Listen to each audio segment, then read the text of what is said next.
Sir ಕೇದಾರ್ನಾಥಿಗೆ ಹೋಗೋರಿಗೆ 20,000 subsidy ಸಿಗುತ್ತಾ? Subsidy ಸಿಗುತ್ತೆ.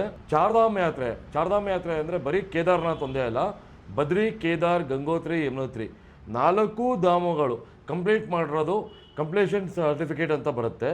ಅದನ್ನು ನಾವು as per government policy Karnataka ಗೌರ್ಮೆಂಟ್ಗೆ ಸಬ್ಮಿಟ್ ಮಾಡಿದ್ರೆ 20,000 ರೂಪಾಯಿ ಸಬ್ಸಿಡಿ ಸಿಕ್ಕತ್ತೆ. ಅಬೌವ್ 45 ಇಯರ್ಸ್, 45 ವರ್ಷ ಮೇಲ್ಪಟ್ಟವ್ರಿಗೆ.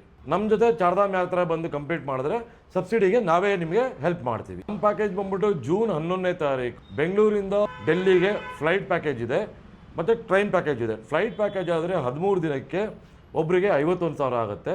17 ದಿನ ಟ್ರೈನ್ ಪ್ಯಾಕೇಜ್ಗೆ 38,000 ಆಗುತ್ತೆ. ಬದ್ರಿ, ಕೇದಾರ್, ಗಂಗೋತ್ರಿ, ಯಮುನೋತ್ರಿ, ಹರಿದ್ವಾರ್, ಋಷಿಕೇಶ್ 2+2 AC ಬಸ್ಸು, ಇಬ್ಬರಿಗೆ ಮತ್ತು 3 ಜನಕ್ಕೆ room sharing accommodation, early morning bed coffee, breakfast, ಮಧ್ಯಾಹ್ನ lunch, night dinner. South Indian style pure veg ಇರುತ್ತೆ, ಬಫೆ ಇರುತ್ತೆ ಈ ನಮ್ಮ ಪ್ಯಾಕೇಜಲ್ಲಿ. ಸೆಪ್ಟೆಂಬರ್ 6ನೇ ತಾರೀಕು, ಅಕ್ಟೋಬರ್ 10ನೇ ತಾರೀಕಿಗೆ ಬುಕಿಂಗಿಗೆ ಆಲ್ರೆಡಿ ಓಪನ್ ಆಗಿದೆ. ನಮ್ಮ ಆಫೀಸ್ ಬಂದ್ಬಿಟ್ಟು ಶ್ರೀ ಸಾಯಿ ರಾಘವನ ಟ್ರಾವೆಲ್ಸ್ ಅಂತ ಸಿನ್ಸ್ ಫ್ರಮ್ 1972 ನಮ್ಮ ತಂದೆಯವ್ರದ್ದು ನಾವು ನಡೆಸ್ಕೊಂಡು ಹೋಗ್ತಾ ಇದ್ದೀವಿ. ರಾಜಾಜಿನಗರ್, ಭಾಷಂ ಸರ್ಕಲ್ ಇದೆ. Thank you.